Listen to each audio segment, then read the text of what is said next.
m'a dit que tu étais une grande âme, une intelligence vive, un esprit qui observe et choisit toujours par lui-même. Tu ne te laisses pas influencer, tu veux comprendre, décider, prendre le temps. On m'a dit que tu pensais à toi d'abord, non par égoïsme, mais parce qu'autrefois, on ne t'a pas toujours laissé cette place. Je sais que le monde a parfois été dur pour toi. Poussé, bousculé, forcé à donner sans qu'on te demande ton avis. Alors aujourd'hui, tu réclames ton droit de dire non, de garder tes distances, de choisir tes élans. On m'a dit que tu n'aimais pas les humains. Tu les trouves souvent trop bruyants, trop pressants. Et pourtant, derrière ta fierté et ton indépendance, il y a tant d'amour.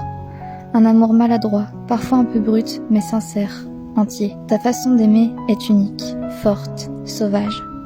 Tu veux choisir à qui tu offres ton approche, et tu te braques si l'on te force. Car tu es un esprit libre, et tout avec toi est une affaire de respect et de négociation. On m'a dit que ton amour est intense, parfois distant, parfois brutal, parce que c'est ainsi que l'on t'a appris. Dans ta famille, l'amour se donnait avec force, et toi aussi tu aimes de cette manière. Quand tu bondis, quand tu saisis, c'est ton langage, ta façon de dire « je t'aime ». On m'a dit que tu observes sans imiter, que tu es fier de ton identité, mais que parfois la peur t'envahit, te fait fuir et baisser le regard.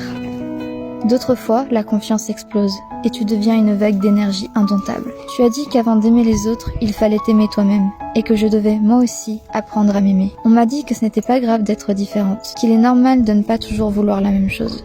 Et que l'amour reste malgré tout. Avec toi, il faut apprendre la patience, avancer pas à pas, observer et écouter. Car tu n'es pas une épreuve à subir, tu es une épreuve qui enseigne. On m'a dit que tu n'étais pas agressive, mais que tu avais un caractère fort, un peu buté, rempli d'amour. Que tu communiques par ton regard fuyant, par tes détours, et que tu as besoin qu'on te parle souvent.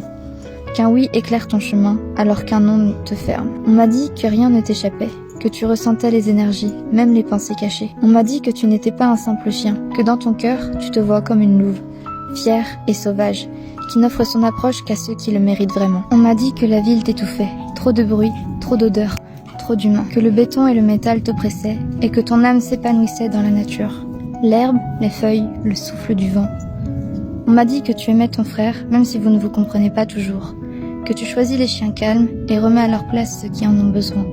Que tu gardes jalousement ce qui est à toi, parce qu'enfant tu étais servi en dernier. On m'a dit que tu détruisais par ennui, comme avec une proie, que tu caches tes trésors, que tu joues à ta manière, sans comprendre la gravité qu'on y voit. Et quand tu prends une main dans ta bouche, quand tu te fais brutal dans un câlin, ce n'est que ton amour maladroit qui cherche à s'exprimer. On m'a dit que parfois tu doutais, que tu craignais de n'être pas aimé, d'être un poids. Et pourtant, jamais tu n'es un fardeau. Tu es une louve libre, un esprit qui enseigne, un cœur qui aime, même si l'amour trébuche.